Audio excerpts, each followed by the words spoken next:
할렐루야. 오늘도 각자의 자리에서 예배드리고 있을 우리 청년분들을 환영하고 축복합니다. 제가 2003년 여름에 청년이었을 때 일본 후쿠오카로 일본 단기 선교를 2주 정도 다녀온 적이 있습니다. 그 중에 이제 기억에 남는 여러 가지 스토리 중에 하나는 이제 가정만 이제 예배 드리고 있는 한 네다섯 명 정도가 이제 모여서 이제 가족분인 교회를 지키고 있는 80대 목사님의 그 예배의 모습을 또한 보고, 그리고 미국에서 이제 넘어와서 일본으로 넘어와서 그곳에서 선교 사역을 감당하면서 반팔과 반바지 차림으로 주일에도 그렇게 열심히 설교하시는 그 목사님의 모습들을 보면서 과연 교회란 무엇인가, 또한 예배란 무엇인가라는 그런 고민들을 한 적이 있습니다. 요즘 이 코로나로 인해서 우리가 2달여간 함께 모여서 예배드리고 있지 못하는데요. 우리는 이제 경험적으로 이 예배란 무엇인지, 또한 교회란 무엇인지에 대한 고민들을 각자의 삶으로 하게 되었습니다. 오늘 우리 말씀을 통해서 과연 어떠한 것이 하나님 앞에 드려지는 온전한 예배인지, 그 예배의 본질이란 무엇인지를 함께 고민하고 우리의 삶 속에서 적용하길 소망합니다. 열왕기상 8장 12절에서 21절입니다. 그때에 솔로몬이 이르되 여호와께서 캄캄한 데 계시겠다 말씀하셨사오나 내가 참으로 주를 위하여 계실 성전을 건축하였사오니 주께서 영원히 계실 처소로소이다 하고 얼굴을 돌이켜 이스라엘의 온 회중을 위하여 축복하니 그때에 이스라엘의 온 회중이 서 있더라. 왕이 이르되 이스라엘의 하나님 여호와를 송축할지로다. 여호와께서 그의 입으로 내 아버지 다윗에게 말씀하신 것을 이제 그의 손으로 이루셨도다. 이르시기를 내가 내 백성 이스라엘을 애굽에서 인도하여 낸 날부터 내 이름을 둘 만한 집을 건축하기 위하여 이스라엘의 모든 지파 가운데서 아무 성읍도 택하지 아니하고 다만 다윗을 택하여 내 백성 이스라엘을 다스리게 하였노라 하신지라. 내 아버지 다윗이 이스라엘의 하나님 여호와의 이름을 위하여 성전을 건축할 마음이 있었더니 여호와께서 내 아버지 다윗에게 이르시되 내가 내 이름을 위하여 성전을 건축할 마음이 있으니 이 마음이 내게 있는 것이 좋도다. 그러나 너는 그 성전을 건축하지 못할 것이요 내 몸에서 낳을 내 아들 그가 내 이름을 위하여 성전을 건축하리라 하시더니 이제 여호와께서 말씀하신 대로 이루시도다. 내가 여호와께서 말씀하신 대로 내 아버지 다윗을 이어서 일어나 이스라엘의 왕위에 앉고 이스라엘의 하나님 여호와의 이름을 위하여 성전을 건축하고 내가 또 그곳에 우리 조상들을 애굽 땅에서 인도하여 내실 때에 그들과 세우신 바 여호와의 언약을 넣은 궤를 위하여 한 처소를 설치하였노라. 오늘 본문을 중심으로 성전을 향한 기도라는 제목으로 하나님의 말씀 증거하도록 하겠습니다. 여러분은 솔로몬 하면은 무엇이 떠오르시나요? 많은 분들은 솔로몬 하면은 아마 솔로몬의 재판이 떠오를 것입니다. 세상적으로도 이 솔로몬의 그 재판의 일화는 너무나도 유명한데요. 그런데 성경 본문은 이 솔로몬의 재판도 중요하지만 이 재판보다 더 중요하게 비중으로 다루고 있는 것이 있습니다. 그것이 바로 성전이 이제 완성되는 바로 솔로몬이 하나님 앞에 성전을 봉헌해 드리는 그 장면을 더 중요하게 여기고 있음을 우리는 알 수가 있습니다. 즉 솔로몬에 대한 기사가 열왕기상 1장 1절부터 이제 11장까지 이제 솔로몬에 대하여 이제 기록되어 있는데요. 그 중에 거의 절반에 해당하는 분량이 이 성전과 관련된 이야기입니다. 즉, 이 열왕기상 5장에서부터 이 성전이 이제 지어지는 부분들이 이제 시작이 되어서 이제 6장에서 비로소 이 성전을 이제 건축하기 시작하였고요. 그 다음에 7장에서는 이제 성전 건축을 완료합니다. 이제 완성한 이후에 8장에서는 이 완성된 이 성전을 하나님 앞에 드려지는 이제 이 성전 봉헌식이 나타나는 것을 볼 수가 있습니다. 오늘 살펴볼 이 본문이 바로 성전 봉헌에 대한 부분입니다. 이 부분을 통해서 과연 우리가 놓치지 말아야 할 예배의 본질이 무엇인지를 함께 고민하길 소망합니다. 1절 말씀을 살펴보면은 이에 솔로몬이 여호와의 언약궤를 다윗성 곧 시온에서 메어 올리고자 하여라고 하면서 이제 성전 봉헌에 앞서서 다윗성에 있는 그 언약궤를 이제 자신이 완성한 그 성전으로 이동할 그 준비를 하는 것을 볼 수가 있습니다. 이 언약궤에 대한 것들을 이제 가장 먼저 언급하고 있는데요. 언약궤는 이제 성전이 만들어지기 전에 이제 성막 안에 지성소에 위치해 있던 것이 바로 이 언약궤입니다.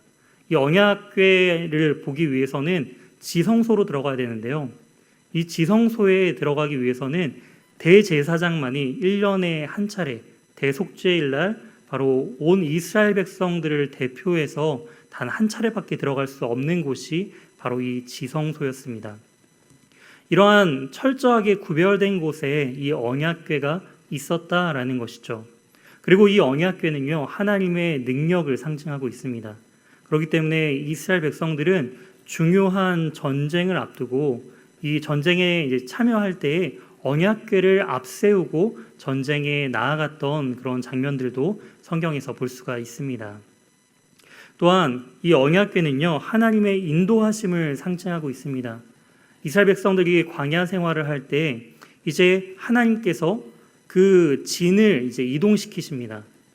광야 생활 동안 진을 계속 이동하는 그런 모습들을 민수기를 통해서 볼 수가 있는데요. 그때 이스라엘 백성들이 가야 할 장소에 가장 먼저 떠나는 것이 바로 이 언약궤입니다.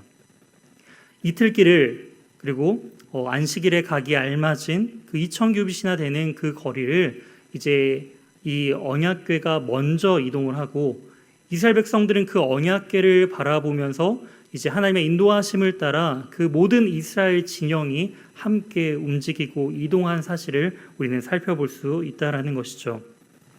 이처럼 이 언약궤는 하나님께 구별된 곳으로서 바로 하나님의 임재와 또 하나님의 인도하심을 상징하고 있다라는 것을 우리는 알 수가 있습니다. 그리고 가나안 땅을 정복한 이후에는 그 성막이 실로에 머물게 됩니다. 즉 이 언약궤도 실로에 있었다라는 것이죠. 그리고 이후에 다윗이 이제 이스라엘의 통일 왕이 되고 나서 다윗성에 이 언약궤를 이동시키는 모습을 볼 수가 있는데요. 그것이 바로 다윗성입니다. 다윗이 자신의 성읍을 이제 만들고 나서 그 성읍으로 하여금 이제 이 언약궤를 가지고 오는데요. 또한 이 다윗성은 다른 말로 이제 시온성이라고 부르기도 하고요. 우리가 잘 알고 있는 바로 예루살렘이 바로 이 지역입니다. 이제 이 언약궤를 옮기는 이 중요한 일이 이제 사무엘하 6장에 기록되어 있습니다. 이 언약궤를 이제 자신의 성읍으로 이동하는 과정들을 이제 기록하고 있는데요. 다윗은 이 언약궤를 이동하기 위해 참으로 많은 것들을 준비하였습니다. 사람만 이 3만 명이 이제 동원되는 것을 볼 수가 있는데요. 그리고 한 번도 사용하지 않은 새 수레를 준비해서 안전하게 이 수레에 이 언약궤를 옮겨서 이제 가지고 올 계획들을 세웠습니다. 그리고 이 수레를 모는 사람은 아비나답의 아들인 바로 우사와 아효가 그 일을 담당했습니다. 그래서 이제 새 수레에 싣고 이제 다윗성으로 이동하는 그 과정들을 살펴볼 수가 있는데요. 갑자기 그 새 수레를 끌던 소들이 날뛰기 시작합니다. 그랬을 때 이 언약궤가 이제 휘청거리면서 떨어질 것을 이제 염두한 바로 이 우사가 이 언약궤를 손으로 붙드는 것을 볼 수가 있죠. 자신의 생각으로는 이 언약궤를 지키기 위한 행동이었지만 하나님께서는 바로 이 언약궤에 손을 대는 것을 통해서 진노하시고 그 우사를 바로 죽이시죠. 이러한 사건을 이제 듣게 된 다윗은 큰 근심과 고민과 또한 두려움을 느끼게 됩니다. 그리고 그 언약궤를 가져오는 것을 잠시 중단하는 것을 볼 수가 있습니다. 그리고 그 근처에 있던 바로 가드 사람 집인 오벳 에돔의 집으로 이 언약궤를 옮기는 것을 볼 수가 있습니다. 그리고 그 오벳 에돔 집에 어떤 일이 발생하는지를 유심히 살펴보았던 것 같습니다. 하나님께서는 이 언약궤가 있는 오벳 에돔의 집에 복을 내리셨죠. 3개월 동안 지켜봄을 통해서 그 집안 가운데 저주가 일어나는 것이 아닌 하나님의 복이 임하는 것을 바라보게 된 다윗은요, 다시금 이제 언약궤를 오벳 에돔의 집에서 가지고 올 계획들을 세웁니다. 이랬을 때 다윗은 이제 어떻게 가져올지에 대한 것들을 이제 철저하게 고민하고, 또한 어떻게 옮기는 것이 하나님의 뜻인지를 이제 많은 사람들과 상의를 했겠죠. 그리고 하나님의 이 율례와 율법대로 이 언약궤를 옮겨야 한다라는 그러한 결론에 도달하게 되었습니다. 그래서 신명기 10장 8절에 나오는 대로 이 언약궤를 이동하기 위해서는 레위 자손이 바로 이 언약궤를 어깨에 메고 이동해야 한다라는 것을 깨닫게 됩니다. 그리고 그 하나님의 이제 율법대로, 율례대로 이 언약궤를 옮기는 것을 볼 수가 있는 것이죠. 과연 그 언약궤를 이제 옮기기 시작했을 때 다윗은 참으로 두렵기도 하면서 또한 많은 기대감을 가지고 그 장면을 바라봤을 것입니다. 그리고 레위인들의 어깨에 올려진 언약궤를 가지고 6걸음 이제 발을 띈 후에 다윗은 너무나도 기쁘고 감사했죠.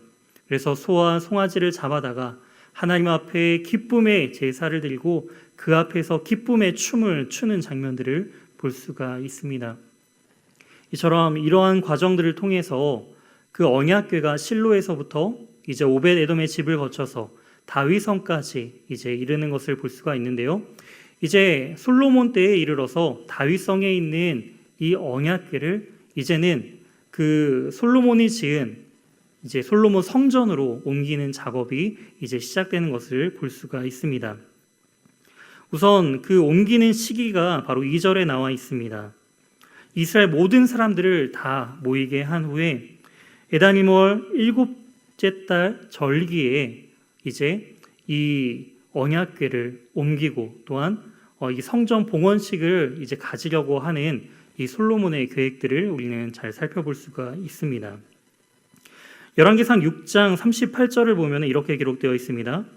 11째 해 불월 곧 8째 달에 그 설계와 그 식양대로 성전 건축이 다 끝났으니, 이미 6째 달에 이 성전 건축이 모두 다 마무리되었다라고 기록되어 있습니다. 그런데 지금 오늘 2절에 나오는 것은 에다니몰 곧 7째 달 절기라고 말하고 있습니다. 이 말은 뭐냐면은 성전이 이미 지어지고 난 이후에 11개월을 기다리고 나서야 지금 솔로몬이 이 언약궤와 그리고 성전 봉헌식을 진행하고 있음을 우리는 이 말씀을 통해 알 수가 있습니다. 왜 이 솔로몬은 성전 건축이 마무리되고 나서 바로 이 성전 봉헌을 진행한 것이 아니라 11개월이나 이 긴 시간들을 기다린 것일까요? 그것은 바로 이 7월의 절기에 하나님 앞에 또한 감사함으로 이 성전을 봉헌하고 언약궤를 가져오기 위한 이 솔로몬의 그러한 중심과 또한 계획들이 있었음을 우리는 알 수가 있습니다. 7월에 이 이스라엘 백성들이 지키는 대표적인 절기는 3가지가 있습니다. 첫 번째는 나팔절입니다. 새해가 시작됨을 통해서 이제 종교력이 아닌 유대인들이 이제 실제로 지키고 있는 새해가 바로 이 7월에 있다라는 것이죠. 그랬을 때 이제 나팔을 불음을 통해서 새해가 시작되었다라는 그러한 의미가 바로 이 나팔절 안에 있고요. 또한 속죄일이 바로 이 7월 절기에 있습니다. 7월 10일 날 이스라엘 백성들의 모든 죄를 하나님 앞에 아뢰며 이 모든 백성들이 다시금 거룩으로 나아가는 그 절기가 바로 이 7월의 절기 중에 하나이고요. 마지막 3번째 절기가 초막절입니다. 이 초막절은 7월 15일부터 21일까지 일주일간 지키는 이 절기인데요. 이 절기 동안에는 바로 추수감사절과 비슷한 추수 때의 그 감사를 고백하는 그러한 절기이고요. 또한 이스라엘 백성들이 광야 생활 가운데 장막을 이제 쳤던 그 광야 생활을 기억하면서 하나님 앞에 감사했던 절기가 바로 이 초막절입니다.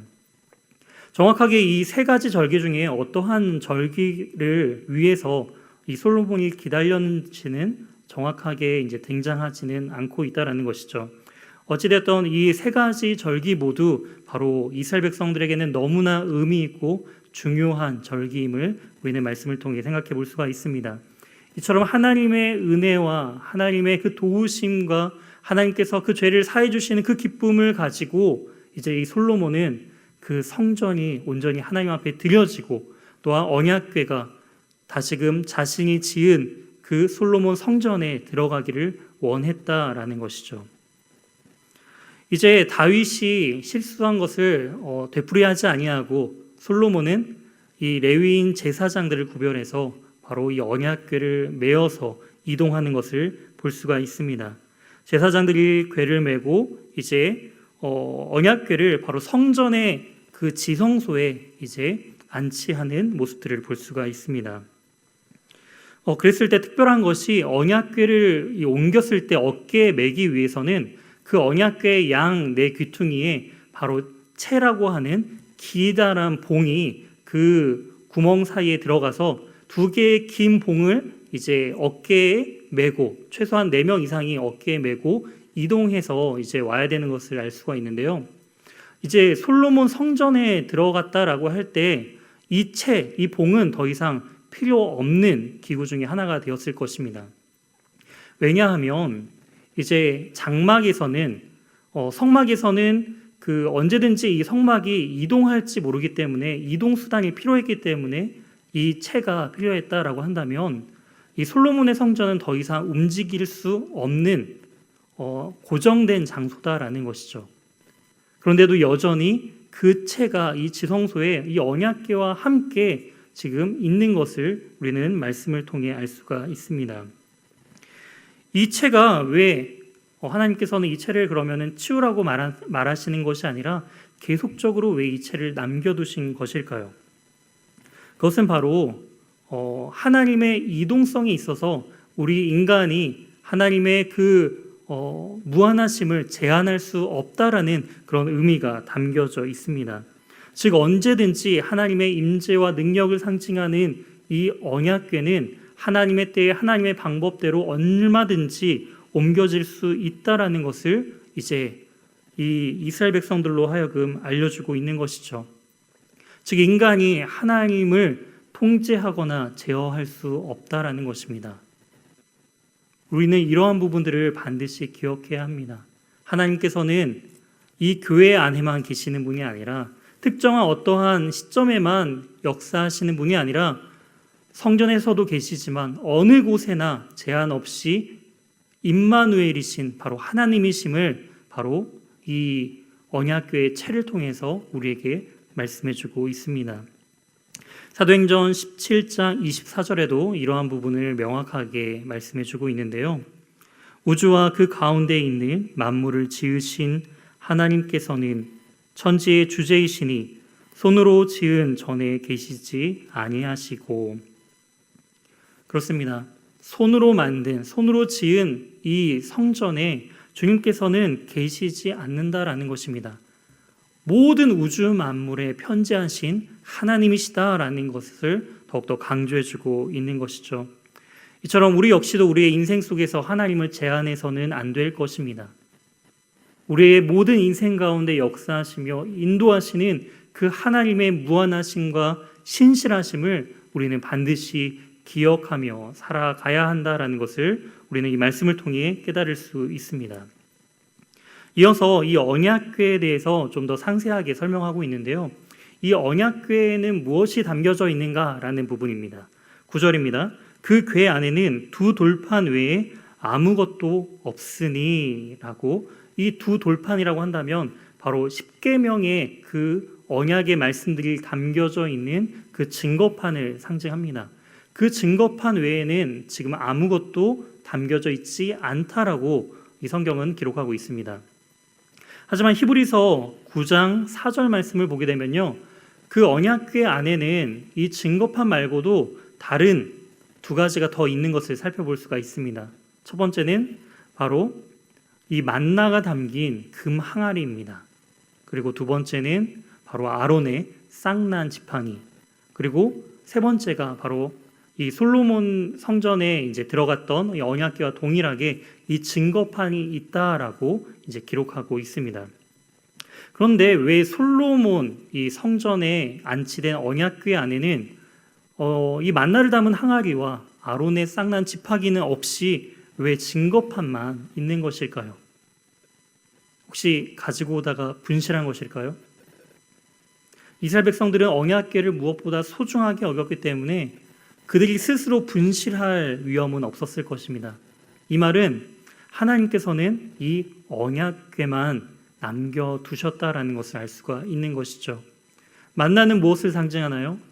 하나님께서 40년간 광야 생활 가운데 그들을 매일같이 먹이신 하나님의 은혜와 또 하나님의 도우심을 그들이 삶으로써 경험한 증거가 바로 이 만나였습니다. 아론의 쌍난 지팡이도 이 아론이 하나님께서 세우신 지도자임을 온전히 이스라엘 백성들로 하여금 증거한 바로 이 증거물이 바로 아론의 쌍난 지팡이였죠. 이처럼 이 만나와 또 아론의 쌍난 지팡이는 이스라엘 백성들로 하여금 그들만의 신앙적인 하나의 중요한 교훈이었을 것입니다. 하지만 하나님께서는 그 개인적인 그 교훈의 사건보다는 영원한 것, 그것은 바로 하나님의 말씀뿐이다라는 것을 이 솔로몬의 성전 가운데, 그 언약궤 가운데 이 증거판밖에 남아있지 않는 사건을 통해서 하나님의 말씀만이 오직 영원할 것을 우리에게 보여주고 있다라는 것이죠. 우리의 인생 속에서 경험되어지는 하나님에 대한 그런 경험들 너무나 중요합니다. 우리 신앙에서도 그것이 너무나 중요하죠. 하지만 그것이 하나님의 말씀보다 더 우선시돼서는 안 된다라는 것입니다. 그 하나님의 말씀을 가장 중요하게 여기고 오직 그 말씀만을 기준 삼는 삶을 살아야 된다라는 것을 우리는 이것을 통해 깨달을 수가 있습니다. 이제 언약궤가 그 솔로몬의 지성소에 들어가게 된 이후에 이제 제사장들이 그 성소에서 나오게 됩니다. 그랬을 때 하나님의 임재의 상징인 그 구름이 바로 성전에 가득한 모습들을 볼 수가 있습니다. 이러한 장면들은 이제 그 출애굽기 40장에 등장하죠. 이제 모세가 그 하나님의 뜻 가운데 지어졌던 그 성막이 완성되고 나서 그 성막에 기름을 부어서 하나님의 것으로 이제 온전히 구별하는 그러한 장면 가운데 하나님께서 이제 구름으로써 그 성막에 임재하시고 그 가운데 충만히 임재하시는 모습들을 또한 나타나고 있습니다. 이런 것처럼 성막에 임재하셨던 동일하신 그 하나님이 이제 이 솔로몬의 성전 가운데도 동일하게 임재하신다라는 의미가 담겨져 있습니다. 하나님의 그러한 크신 임재와 능력으로 말미암아 또한 그 가운데 있었던 제사장들이 서서 섬기지 못하는 것처럼 또한 성막이 온전히 하나님 앞에 드려지는 그 순간 또한 성막 가운데 온전히 하나님의 그 능력의 구름이 임재했을 때 모세조차 그 성막에 들어갈 수 없을 만큼 하나님의 임재가 충만히 거했던 것들을 우리가 살펴볼 수가 있습니다. 그랬을 때 12절에 그때 솔로몬이 이렇게 고백합니다. 여호와께서 캄캄한 데에 계시겠다 말씀하셨사오나 내가 참으로 주를 위하여 계실 성전을 건축하였사오니 주께서 영원히 계실 처소로소이다 하고 하나님께서는 캄캄한 데에 계시는 분이시다라고 합니다. 여기서 말하는 캄캄한 데라는 그 뜻은요, 짙은 구름을 상징한다라는 것이죠. 인간이 도저히 범접할 수 없는 그러한 짙은 빽빽한 구름 가운데 계신 하나님께서 이 솔로몬이 지은 그 성전 가운데 임재하셨다라는 것입니다. 그러한 기쁨과 그 감사함으로 이 솔로몬이 고백하고 있는 그러한 영광의 고백의 모습들이 바로 이 본문을 통해서 잘 나타나고 있다라는 것이죠. 그렇게 언약궤가 이제 솔로몬 성전으로 이제 이동한 이후에 이제 백성들을 다 모아놓은 솔로몬은 백성들 앞에서 이제 연설을 시작을 하는 것을 볼 수가 있습니다. 14절부터 솔로몬의 연설이 이제 시작이 되는데요. 이제 성전을 바라봤던 그의 얼굴이 이제 백성들을 향하여 돌이킵니다.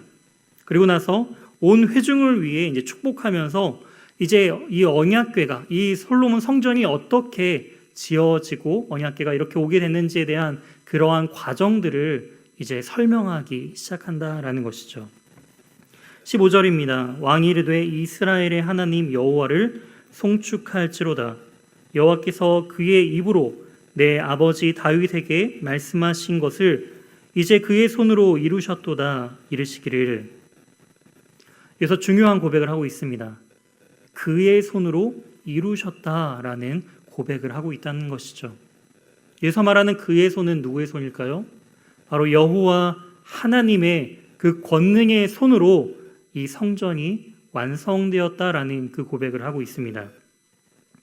근데 좀 더 구체적으로 살펴보자면은 이 솔로몬 성전이 지어지기 위해서 수많은 사람들의 그 노력과 또한 준비가 있었다라는 것을 알 수가 있습니다. 첫 번째 이 성전을 준비한 중요한 사람은 바로 다윗입니다. 다윗은 이 성전을 짓기 위해서 자신의 그 수많은 노력으로서 이 성전의 기본적인 모든 요소들을 준비하는 모습들을 볼 수가 있습니다. 솔로몬보다 오히려 이 다윗 때에 이 성전을 위해서 준비한 것이 너무나 많이 있었다라는 것이죠. 모든 재정부터 시작해서 모든 상황들까지 바로 이 성전을 향해서 다윗은 자신의 모든 전생애를 성전을 준비하는 데 사용하고 있었다라는 것을 알 수가 있습니다. 솔로몬은요, 이제 다윗이 준비한 것을 가지고 이제 성전을 실제로 짓기 위한 그러한 물품을 이제 준비하기 위해서 무역을 통한 준비를 하는 것을 볼 수가 있습니다. 바로 두로왕 히람을 통해서 레바논으로부터 이 백향목을 수입하는 과정을 볼 수가 있습니다. 가장 좋은 이 원목을 통해서 이 목재를 공급받음을 통해서 가장 귀한 것으로 하나님 앞에 드려지기 위한 그러한 솔로몬의 마음과 중심을 또한 살펴볼 수 있고요.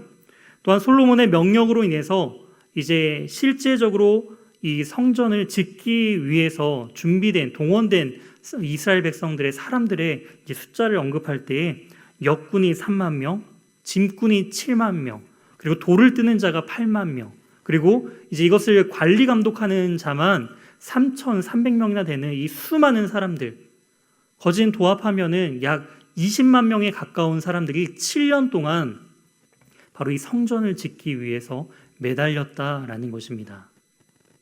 천문학적인 이 금액과 또한 노동력으로서 이루어진 것이 바로 이 솔로몬의 성전이다라는 것이죠. 근데 지금 솔로몬은 자신과 또한 이 수많은 노력들로 인해서 이 성전이 지어졌다라고 고백하는 것이 아니라 지금 무엇이라고 고백하고 있죠? 바로 하나님께서 이 성전을 지으셨다라고, 바로 하나님께서 하신 일다라고 고백하고 있습니다. 즉 하나님의 허락과 하나님의 도움 없이는 이 성전을 지을 수 없다라는 것을 이 솔로몬은 인정하고 고백하고 있다라는 것이죠. 이처럼 하나님의 도우심이 없이는 모든 것을 할 수 없다라는 그 분명한 사실을 솔로몬은 분명히 인식하고 있었다라는 것입니다. 이러한 하나님의 진정한 이 도우심에 대한 부분들을 우리 이해하기 위해서는 안식에 대한 개념을 우리는 짚고 넘어갈 필요가 있습니다. 이 바로 성전의 핵심이 바로 이 안식에 있다라는 것이죠. 안식의 문제가 처음 다뤄지는 것은 창세기 2장입니다. 바로 1장에서 첫째 날부터 여섯째 날까지의 모든 창조의 과정을 마치고 나서 하나님께서 7일째 되는 날, 바로 창세기 2장에서 안식하셨다라는 그러한 장면들이 이제 기록되고 있는데요. 여기서 첫째 날부터 여섯째 날까지는 각자의 날이 끝날 때마다 저녁이 되고 아침이 되니라는 단어가 이제 사용됩니다. 그리고 다음 날 이제 다른 것을 하나님께서 창조하신 창조의 질서와 하나님께서 창조하신 부분들을 살펴볼 수가 있는데요. 창세기 2장에서 등장하고 있는 이 안식에 대한 부분들은요, 특이하게도 유일하게 이 저녁이 되고 아침이 되니라는 그러한 용어를 사용하고 있지 않습니다.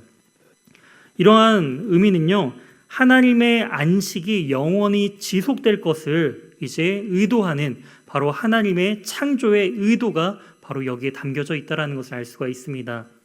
하나님의 그 완성된 그 7일째의 그 안식이 영원히 하나님께서 창조하신 그 피조물들과 함께 있기를 원하셨다라는 하나님의 그 마음이 그 안식일을 통해서 담겨져 있다라는 것이죠. 특별히 안식을 주다라는 단어는요, 창세기 2장 15절에 처음 등장하는 것을 볼 수가 있습니다. 창세기 2장 15절에 이렇게 기록되어 있습니다. 여호와 하나님이 그 사람을 이끌어 에덴 동산에 두어, 여기서 말하는 두어라고 번역된 이 단어가 원어적으로는 바로 안식을 주다라는 의미가 담겨져 있습니다. 이 말을 원어적인 의미로 다시금 번역해 보자면은 그 사람을 이끌어 에덴 동산에서 안식을 얻게 하시고라고 번역할 수 있다는 것입니다. 즉 에덴 동산은요, 성경에서 등장하는 최초의 성전입니다. 그리고 하나님께서는 그 사람, 인류의 대표성인 그 아담을 성전으로 이끄심을 통해 인류로 하여금 진정한 안식을 누리게 하시는 모습을 볼 수 있다라는 것이죠. 즉 하나님과 함께 임재하는 그 성전에서 진정한 안식을 누리는 인간의 모습을 하나님께서는 말하고 있다라는 것입니다. 성전은 안식이 있을 때 지어질 수 있다라는 것을 우리가 이 말씀을 통해 우리가 깨달을 수가 있는데요. 이러한 이유 때문에 아직 전쟁 중이었던 진정한 샬롬과 안식을 누리지 못했던 다윗 시대에는 이 전쟁이 온전히 종결되지 못했기 때문에 다윗 시대에 이 성전을 짓는 것을 하나님께서는 허락하지 않으셨습니다. 바로 이 다윗의 후손을 통해서 이 성전이 지어질 것이다 라고 하나님께서는 또한 예언하셨죠. 그리고 이제 그의 자손인 이 솔로몬을 통해서 이 성전이 이제 지어지는 것을 볼 수가 있는데요. 솔로몬의 이름의 뜻처럼 바로 샬롬, 진정한 그 평안과 안식이 주어질 때 하나님께서는 이 솔로몬을 통해 그 성전이 지어지는 것을 볼 수가 있습니다. 열왕기상 5장 4절입니다. 이제 내 하나님 여호와께서 내게 사방에 태평을 주심에 원수도 없고 재앙도 없도다. 여기서 태평을 주다, 태평이란 단어가 바로 안식을 주다라는 창세기 2장 15절의 그 단어와 동일한 단어입니다. 바로 솔로몬에게 그 안식을 주심을 통해서 하나님께서는 이제 솔로몬을 통해 성전을 지을 수 있도록 허락하셨다라는 것이죠. 즉, 이 성전이 지어질 수 있는 더 근본적인 이유와 원인이 하나님께서 주신 진정한 안식을 통해서 이 성전이 지어질 수 있었다라는 것입니다. 물론 사람의 노력 또한 하나님께서 무시하지 않으셨습니다. 하나님께서는 그 사람들의 수고를 통해 또한 그 사람들의 계획과 최선을 다해 하나님 앞에 드려지는 그 마음을 모두 담아 이 성전이 완성되었지만 가장 중요한 것은 하나님께서 그러한 안식을 주셨기 때문에 이 모든 것이 가능했다라는 것이죠. 아무리 성전을 짓고 싶어도 그 나라가 평안하지 않는다면, 성전을 지으려고 하자 주위에서 전쟁을 계속 벌인다면은 이 성전을 온전히 지을 수는 없었을 것입니다. 이처럼 모든 환경과 상황까지도 인도하시는 하나님의 모습을 볼 수가 있다라는 것이죠. 이러한 점에서 우리가 예배드릴 수 있는 것도 하나님의 그 은혜가 아니고서는 드릴 수 없음을 바로 이 코로나 사건을 통해, 이 코로나로 인해서 우리가 깨닫게 됩니다. 아무리 잘 준비된 예배라 할지라도 하나님의 허락과 하나님의 도우심과 하나님의 보호하심이 없다라고 한다면 우리는 결코 온전히 하나님 앞에 예배드릴 수 없다라는 것이죠. 그렇기 때문에 우리의 모든 것은 바로 하나님의 은혜임을 우리는 고백하며 나가야 합니다. 성전을 건설함에 있어서 이제 하나님의 준비하는 또 다른 모습들이 바로 등장을 하는데요.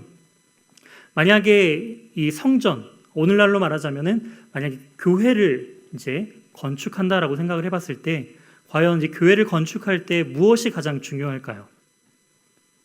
물론 여러 가지가 이제 중요한 요소겠지만 보통 많은 사람들이 이제 중요하게 여기는 것이 그 교회가 세워질 장소입니다. 어떠한 장소인지, 과연 유동인구는 거기에서 살고 있는 사람들의 그런 삶의 모습은 어떠한지, 또한 교통시설은 어떠한지, 거기서 예배드려도 되는 장소인지 여러 가지, 그리고 그곳의 주차 공간이나 뭐 이런 것들은 어떠한지 그 땅과 그 시설이나 그 주위의 환경들을 보는 것, 그것이 이제 중요한 그 교회를 새롭게 건축하는 데 있어서 중요한 요소가 되겠지만, 그것보다 더 중요한 것이 있는 것을 이 말씀을 통해 알 수가 있는데요. 하나님께서는 성읍, 그 땅을 준비하기보다는 하나님께서는 사람을 준비하셨습니다. 즉 땅이나 기타 어떤 것이 중요한 것이 아니라 사람을 준비시키는 것이 가장 중요하다라는 것이죠. 그 사람이 누구인가요? 바로 다윗입니다. 하나님께서는 바로 이 다윗을 택하셔서 준비시키는 모습들을 볼 수가 있습니다. 16절입니다. 내가 내 백성 이스라엘을 애굽에서 인도하여 낸 날부터 내 이름을 둘 만한 집을 건축하기 위하여 이스라엘 모든 지파 가운데서 아무 성읍도 택하지 아니하고 다만 다윗을 택하여 내 백성 이스라엘을 다스리게 하였노라 하신지라. 아멘. 중요한 것은 사람이 준비되는 것입니다. 더 구체적으로 말하자면은 그 사람의 중심을 주님께서 보시고 그 중심을 택하시고 그 중심의 마음을 하나님께서 사용하셔서 이 성전이 준비될 수 있도록 하셨다라는 것입니다. 이처럼 하나님께 온전히 그 중심을 드린 자를 통해서 하나님께서는 하나님의 나라를 세워 가신다라는 것입니다. 우리는 이것을 기억해야 합니다. 하나님께서는 하나님의 성전을 오늘날에도 세워가기 원하십니다. 무엇으로요? 바로 지금 예배드리고 있는 우리 청년들의 그 중심, 그 한 사람 한 사람을 하나님께서 택하시고 그 사람들을 통해서 하나님께서는 그 성전을 지어가고 계시다라는 것이죠. 우리는 이 본문을 통해서 과연 우리 삶 가운데 무엇을 적용해 볼 수 있을까요? 바로 성전은 어떠한 곳인가? 우리의 예배는 무엇인가? 교회란 무엇인가? 우리는 이 부분을 분명하게 짚고 넘어가야 합니다. 세 가지로 정리해 보려고 합니다. 첫 번째, 성전은 어떠한 곳인가요? 성전은 하나님의 이름을 위해 존재하는 곳입니다. 오늘 본문 말씀 8장 17절부터 20절 말씀을 살펴보게 되면은 계속적으로 반복되는 단어가 등장합니다. 17장 중반절에 여호와의 이름을 위하여, 18절에도 중반절에 내 이름을 위하여, 19절 내 이름을 위하여, 20절 여호와의 이름을 위하여. 성전은 바로 여호와의 그 하나님의 이름을 위하여 존재한다라는 것입니다. 이처럼 하나님의 이름을 위한다라는 것은 무엇일까요? 바로 하나님의 이름을 높이는, 하나님께 영광 돌리는 것을 위하여 존재하는 것이 바로 이 성전이다라는 것입니다. 그러기 위하여 하나님은 예배자로 우리 각 사람들을 부르셨습니다. 하나님의 이름을 위하여, 하나님께 영광 돌리기 위하여 우리로 하여금 하나님께서 우리를 예배자로 부르셨다라는 것이죠. 이처럼 모든 인류는 하나님을 예배하기 위하여 부르심을 받은 자들입니다. 그런데 만약에 이처럼 예배하기 위하여 부르심을 받은 자들이 온전히 하나님께 향하여 예배드리지 못할 때는 어떠한 일이 벌어질까요?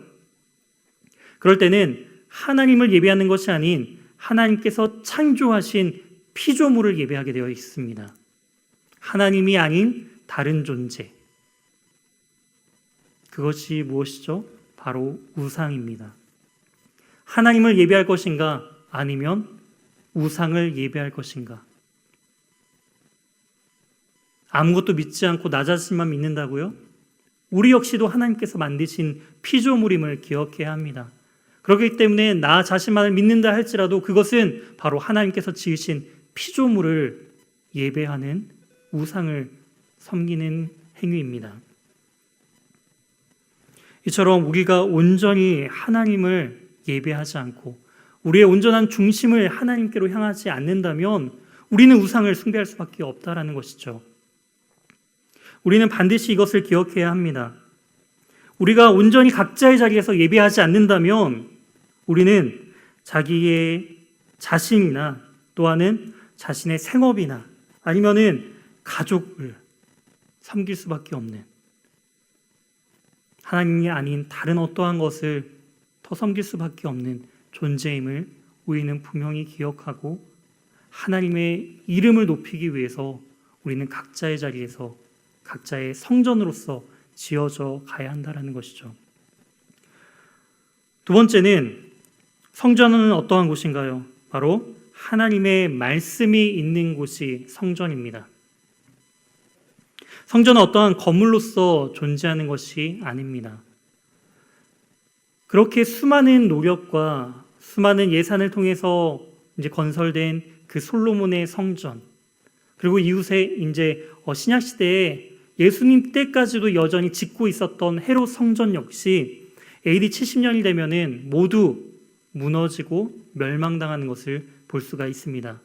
건물로서의 그 성전은 오늘날 존재하지 않는다라는 것이죠.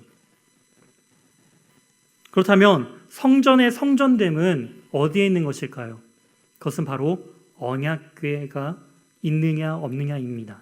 더 정확하게는 그 언약궤, 하나님의 임재의 상징으로서 그 유일하게 담겨져 있는 그 증거판, 하나님의 말씀이 있느냐 없느냐에 따라서 그것이 진정한 성전인가 성전이지 않는가가 판가름 나게 된다는 것입니다.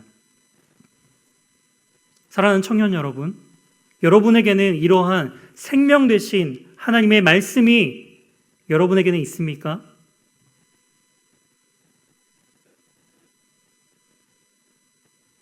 우리는 이것을 기억해야 합니다.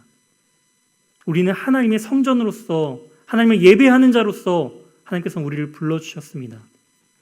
이제 더 이상 건물이 성전이 아니라 바로 예수 그리스도를 통해 하나님의 자녀된 우리가 그리스도의 성전됨을 우리가 인정하면서 우리의 우리됨은 바로 하나님의 말씀이 우리 가운데 있느냐 없느냐로 결정된다라는 것이죠.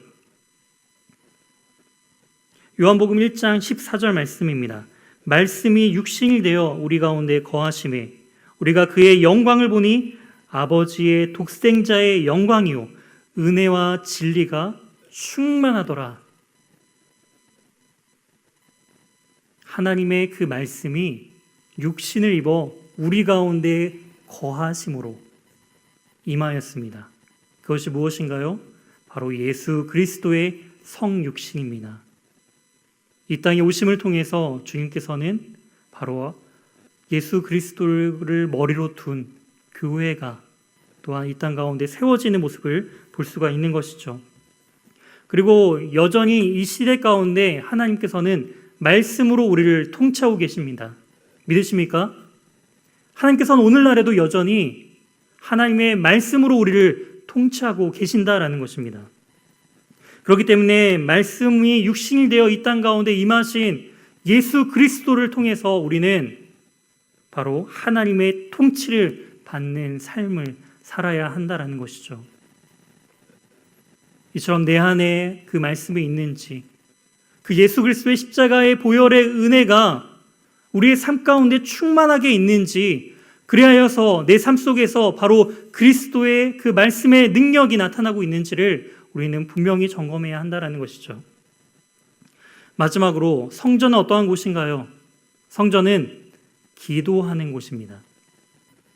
예수님께서도 이사야 56장을 인용하시면서 공생애 가운데 이제 성전을 청결케 하시면서 바로 이 성전은 바로 하나님의 집이며 바로 만민이 기도하는 집이다라고, 기도의 집이다라고 말씀하셨습니다. 열왕기상 8장 22절을 다시 돌아가게 되면은 솔로몬의 여호와의 제단 앞에서 이스라엘 온 회중과 마주 서서 하늘을 향하여 손을 펴고라고 기록되어 있습니다. 이제 22절부터는 이 솔로몬이 이 백성을 대표하여 하나님 앞에 성전을 봉헌하면서 자신이 간절히 하나님 앞에 기도하는 모습이 등장하고 있습니다. 즉 이제는 회중과 마주서서 하늘을 향하여 손을 피면서 하나님 앞에 간절히 기도하는 그 솔로몬의 모습을 통해 바로 이 성전은 하나님 앞에 간절히 기도하는 곳임을 우리는 알 수가 있다는 것이죠. 7가지의 간구를 솔로몬이 합니다.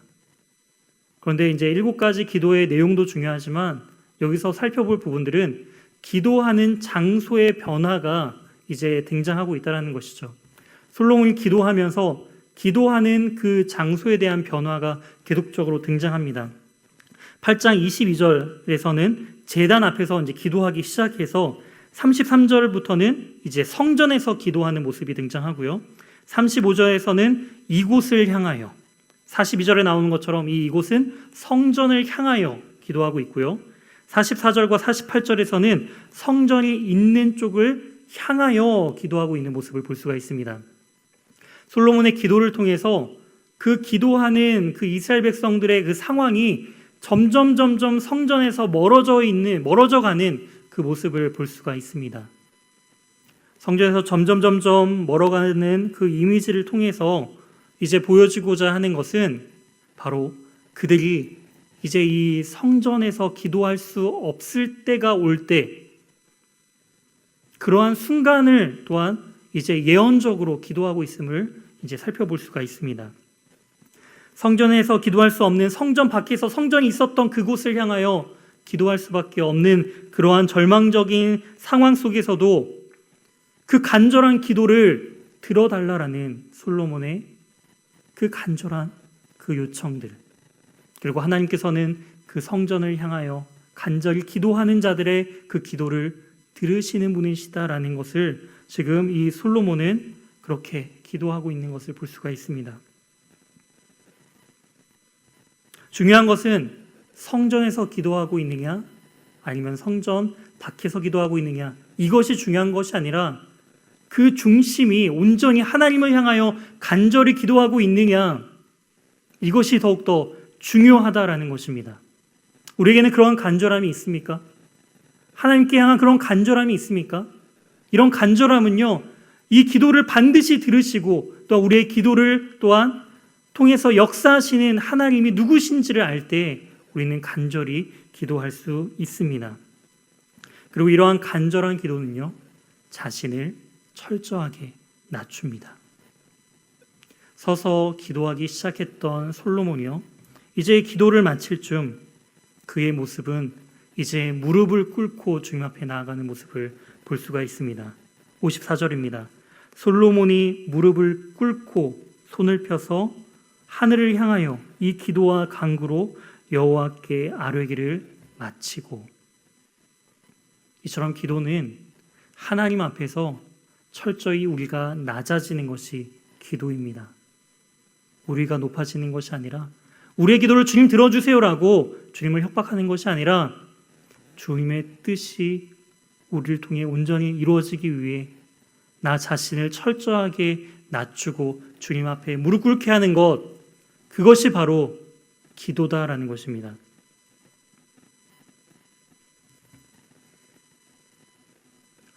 이 코로나 사태가 길어지면서 걱정되는 부분들이 있다면은 바로 그것은 그 성전에서 꺼지지 않는 그 번제단의 불이 계속 타오올라야 하는데 그 기도의 불이 점점 사그러지고 있는 것처럼 느껴지고 있는 것입니다.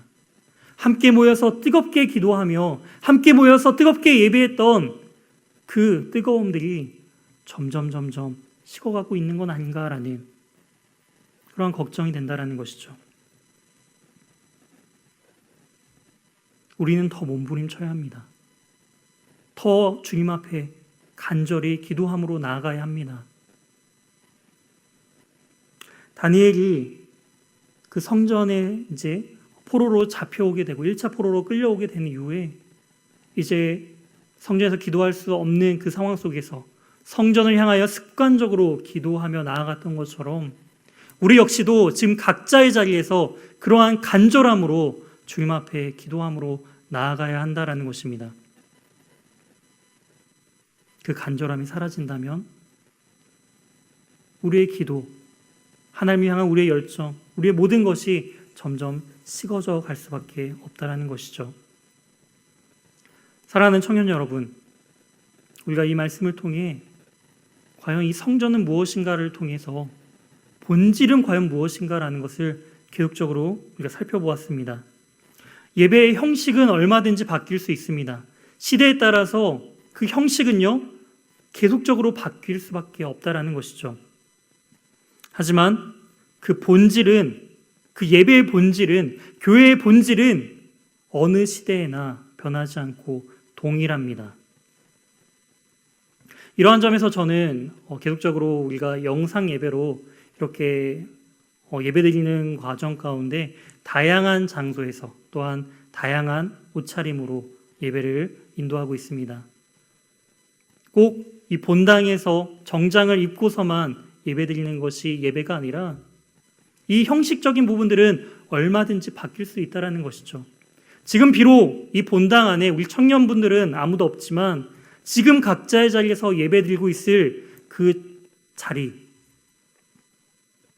그곳에서 간절히 주님을 찾으며 예배하며 나아갈 때 주님께서는 이 교회 안에만 계시는 하나님이 아니라 모든 곳에 편만히 편지하시는 하나님이시다라는 것을 인정하면서 두렵고 떨림으로 각자의 자리에서 예배드리고 있는 지금 이 순간 하나님께서는 그 예배를 기뻐 받으신다라는 것이죠.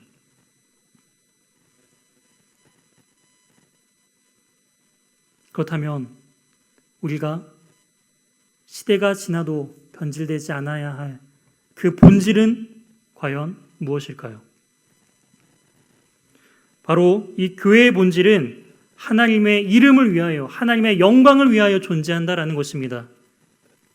이러한 교회의 본질은 시간이 지나도 어느 시대에나 동일하게 적용이 됩니다. 또한 예배의 본질은요, 바로 하나님의 말씀에 있습니다.